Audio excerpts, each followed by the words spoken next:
আসসালামু আলাইকুম। Hello everyone, কেমন আছেন সবাই? আশা করছি সবাই আল্লাহর রহমতে বেশ ভালো আছেন। আপনাদেরকে খুবই চমৎকার একটি জায়গা দেখাচ্ছি এবং পাশাপাশি আপনাদের সাথে কিন্তু গল্পও করছি এবং আপনাদের বিভিন্ন কোয়েশ্চেনের অ্যান্সার করার চেষ্টা করছি। এই ভিডিও যেটা করা হয়েছে এটাতে শুধুমাত্র একজনের কোয়েশ্চেন অ্যান্সার করব। এর আগের যে ভিডিওতে সেটাতে আমরা সৌদি আরব প্রবাসী এক ভাইয়ের প্রশ্নের অ্যান্সার করার চেষ্টা করেছি। তো ভাবলাম আপনাদেরকে এই ভিডিওগুলো বা এই চিত্রগুলো একটু দেখাই। এই চিত্রগুলো তো আসলে সাধারণত সেভাবে দেখানোর স্পেস হয়ে ওঠে না আমার, যেহেতু ঢাকায় সবসময় ভিডিওগুলো করা হয়ে থাকে। তো বাচ্চাদেরকে নিয়ে গ্রামে মানে ঢাকার বাইরে আসছি এখানে, তো সেক্ষেত্রে তারা এখানে কিন্তু বেশ আনন্দ করতেছে। তো চলেন আপনাদের প্রশ্নের মধ্যে চলে যাই।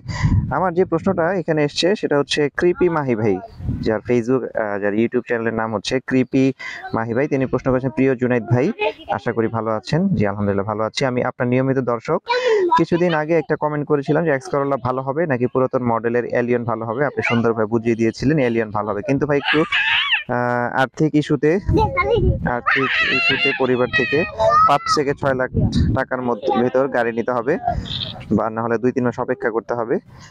যেহেতু আমি অপেক্ষা করতে চাইছি না, একটু খোঁজ খবর নিয়ে বুঝতে পারলাম নিশান সানি উবার পাঠানোর জন্য কেমন হবে জানলে উপকৃত হব। এটা দিয়ে সব খরচ ছাড়া মাসে 40 থেকে 50 হাজার টাকা হাতে রাখা সম্ভব? আর উবারে বা পাঠাওতে এটার চাহিদা কেমন? আমার কি 2-3 মাস অপেক্ষা করা উচিত নাকি এটা দিয়েও ইনকাম করা সম্ভব? আমার ফ্যামিলির ইতিপূর্বে কোনো গাড়ি কেনা হয়নি। গাড়ি সম্পর্কে যত ধারণা সব আপনার কাছ থেকে নেওয়া। আশা করি সঠিক তথ্য দিয়ে সহায়তা করবেন। আরেকটা গুরুত্বপূর্ণ কথা, আমি একজন কঠোর পরিশ্রমী মানুষ। মাশাআল্লাহ, এই কথাটা বেশ ভালো লাগলো যে কঠোর পরিশ্রমী মানুষ তিনি।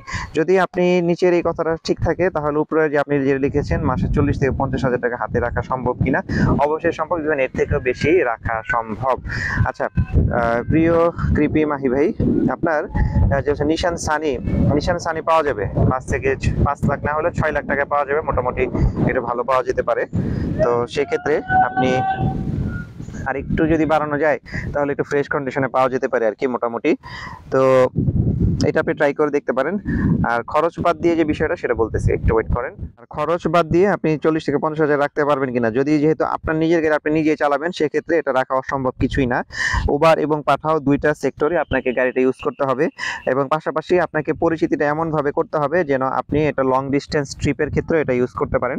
আর যখন লং ডিস্টেন্স ট্রিপগুলো আপনার পাবেন তখন সেই ক্ষেত্রে কিন্তু আপনার এটা বেশ কাজে লাগবে। হ্যাঁ, লং ডিস্টেন্স ট্রিপ যদি মাসে 3টা 4টা বা 5টা রাখা যায় কোনোভাবে, এটা হয়তো প্রথম দিকে আপনি পাবেন না, যেহেতু আপনার গাড়িতে ওইভাবে এক্সপিরিয়েন্স নেই, পরিচিতি নেই। বাট যখন আপনি একটা পার্সোনাল গাড়ি রাইড দিয়ে স্টার্ট করবেন, তখন কিন্তু দেখা যাবে যে আপনার আলাদাভাবে একটা জনপ্রিয়তা বা একটা পরিচিতি কিন্তু আসা শুরু করবে। তখন লং ডিস্টেন্স ট্রিপ পাবেন। সেক্ষেত্রে মাসে যদি 5টা 6টা ট্রিপ পান, সবগুলো খরচ বাদ দিয়ে যদি প্রতি ট্রিপে 2000 টাকা করে থাকে, তাহলে কিন্তু এখানে 10,000 টাকা এসে আসতেছে আপনার।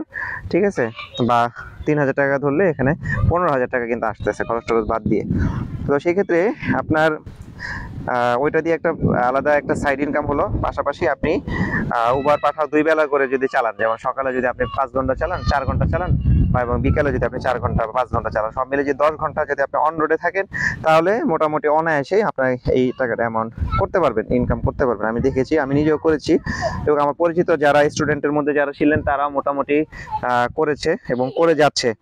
তবে আপনাকে ধৈর্য রাখতে হবে, যেহেতু আলহামদুলিল্লাহ আপনি একজন কঠোর পরিশ্রমী মানুষ। সেক্ষেত্রে আশা করছি আপনার জন্য এটা খুব একটা কঠিন হবে না ব্যাপারটা। আরেকটা যে প্রশ্ন সেটা হচ্ছে, আপনি অনেকগুলো প্রশ্ন আপনার এই ভিডিওটার মধ্যে একসাথে, কোনোটা ভালো কিনা, কোনোটা এড়িয়ে গেলাম কিনা। আচ্ছা, ঠিক আছে। যেহেতু এই ফ্যামিলিতে পূর্বে গাড়ি কেনার এক্সপিরিয়েন্স থাকবে, এটা কোনো সমস্যা না। আপনার গাড়ি কেনার পর যেটা একটু সমস্যা ফেস করবে, যেহেতু পুরাতন গাড়ির ক্ষেত্রে যেটা সবাই কমনলি ফেস করে প্রবলেম, সেটা হচ্ছে আপনার গাড়ির বিভিন্ন পার্টস কিনতে গেলে বা কোনো চাকাটাকে প্রবলেম হলে বা সার্ভিসিং করতে গেলে সমস্যা ফেস করে। অনেক নতুন নতুন জায়গায় যায়, অনেক নতুন গ্যারেজে যায়, সেখানে গেলে দেখা যায় বাংলা ভাষায় সহজে বলতে গেলে অনেক জায়গাতে কিন্তু কোপ দিয়ে দেয়। তো এই জন্য আপনার যেটা বেটার হবে, ক্যামেরা, হ্যাঁ ঠিক আছে, সবই দেখতে হয় আর কি, ঘুরতে আসছি তো অগোছালো অবস্থায়। আপনার যেটা করতে হবে, আপনার খুবই বিশ্বস্ত এমন কোনো পার্সন যাদের গাড়ি আছে বা যাদের গাড়ি নেই বাট গ্যারেজ লাইনের সাথে যুক্ত আছে, কোনো বিজনেসের সাথে যুক্ত আছে, ঘনিষ্ঠতা আছে, আসলে অথেন্টিক পার্সন, তাহলে তাদের মাধ্যমে আপনি বিভিন্ন গ্যারেজ বা আপনার যদি পার্টস টার্টস কিনা লাগে, তাহলে ওই জায়গাগুলোতে আপনি যেতে পারেন, হেল্প নিতে পারেন। সরাসরি কোনো আননোন দোকানে গেলে, যেমন ইভেন দেখলাম, আমি একটা এক্সপিরিয়েন্স শেয়ার করি আপনাদের সাথে। যেমন আমার যেই গাড়িটা কিনেছেন আমার এই স্টুডেন্ট যিনি, ওনার ছোট ভাই আর কি, ওনারা যে মহল্লাটাতে মূলত বসবাস করে থাকেন। তো সেই ক্ষেত্রে দেখা যাচ্ছে কি আপনার রাস্তাটা খুবই এবড়ো খেবড়ো এবং খুবই ভাঙা। তো যার ফলে সেখানে আপনার দেখা যায় রাস্তা মানে তার কাটা ঢুকে যাবে। একটা জিনিস মনে রাখতে হবে, ভাঙা রাস্তা, এবড়ো খেবড়ো রাস্তা, সিটির যে রোডগুলো সেখানে কিন্তু আপনার অতিরিক্ত মাত্রায় টায়ার পাংচার হয়। এখন ওনার বাসাটা যেখানে ছিল কসাই বাড়ির ভিতরে, তো সেই ক্ষেত্রে রাস্তাটা তীব্র মাত্রায় খারাপ হওয়ার কারণে দেখা গেছে যে প্রথম দিনের পরের দিনে গিয়ে ওনার চাকাটা লিক হয়ে যায় বা আপনার পাংচার হয়ে যায়। এখন ওইখান থেকে তো আমার পরিচিত গ্যারেজে যদি আসতে চায় বা যেখান থেকে আমি টায়ারগুলো বা সার্ভিসিং করাই ওনারাও চিনে, তাহলে কিন্তু তার জন্য সেটা বেশ একটা পেইনফুল হয়ে যায়, সেই মহাখালী বনানী আসতে হয়। তো নর্মালি উনি একটা দোকানে গেলেন, ওখানে যাওয়ার পরে ওনার কাছ থেকে যখন ওই নজেল পাল্টানোর খরচ 100 টাকা বললেন, তখনই আমার মাথাটা ঘুরে গেছে। এক প্রকার ফোনে ধরিয়ে দেওয়া, তো আমি তার বাকবিতণ্ডায় জড়িয়ে যাই। একটা নজেল কিভাবে পাল্টানো, চেঞ্জের বিষয়টা 100 টাকার মধ্যে আসে। জেলের চাকার যে জেল, কারণ টায়ারটা যেহেতু একটু ওল্ড হয়ে গিয়েছিল, চাকার জেল চেঞ্জ করতে গিয়ে ওনার কাছ থেকে টায়ারের জেল দেখাচ্ছে 400, 500, 800, 1200, 1500 টাকা দামের জেল দেখাচ্ছে। অথচ মোটামুটি আমি এই জেলের সাথে যদি যুক্ত থাকি বলি, আমার কত 17 বছরের ক্যারিয়ারে বাইকিং ড্রাইভিং যাই বলি না কেন, আমি শুরু থেকে জেল ইউজ করে আসছি করি, এবং মোটামুটি অল ওভার মোটামুটি সব ব্র্যান্ডের জেল সম্পর্কে আমার জানা আছে।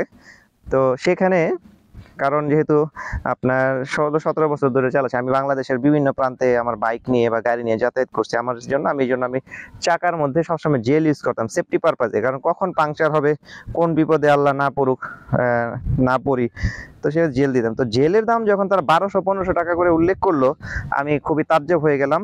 তখন আসলে ওনাকে বলতে বাধ্য হলাম যে আপাতত চাকাটা এইভাবে অ্যাডজাস্ট করে নেন, তারপর আপনি আমার পরিচিত ওই গ্যারেজটায় যান, সেখান থেকে আপনাকে যে জেল তারা আসলে 700-800 বলতেছে, ওইটা আপনাকে 250-300 টাকায় দিয়ে দিবে।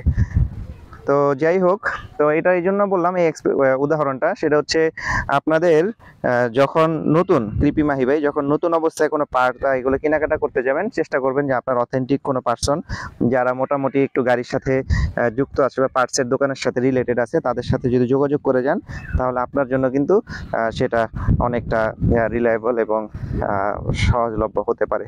আর এছাড়া তো অনেক অনলাইন অ্যাক্টিভিস্ট আছে, কন্টেন্ট ক্রিয়েটর আছে, যাদেরকে আপনার বিশ্বস্ত মনে হয়, তাদের সাথে একটু যোগাযোগ করে বিভিন্ন দোকানপাটের খোঁজ খবর একটু জেনে নেওয়ার চেষ্টা করবেন, তাহলে আশা করছি আপনাদের জন্য বেশ অনেকটা ভালোই হবে। তো এখানেই শেষ করছি ভিডিওটা। আশা করছি যদি ভালো লাগে তাহলে লাইক কমেন্ট শেয়ার দিয়ে সবাইকে জানিয়ে দিতে পারেন। এবং হাত ব্যথা হয়ে গেছে, স্ট্যান্ড আনি নাই, তো হাত দিয়েই করতেছে ভিডিও, স্ট্যান্ড বন্ধ করে আনা হয় নাই। তো লাস্টের ভিউটা একটু দেখাই, দেখেন অনেক সুন্দর ভিউ, কিন্তু চমৎকার ভিউ। কেমন লাগতেছে ইউজার সেফ? এখানে কেউ সবাইকে একটু সালাম দিয়ে দাও। আচ্ছা, বাচ্চারা খুব আনন্দ করতেছে আর কি। তো এখানে শেষ করি। তো সবাইকে ধন্যবাদ জানিয়ে আসসালামু আলাইকুম রহমতুল্লাহ।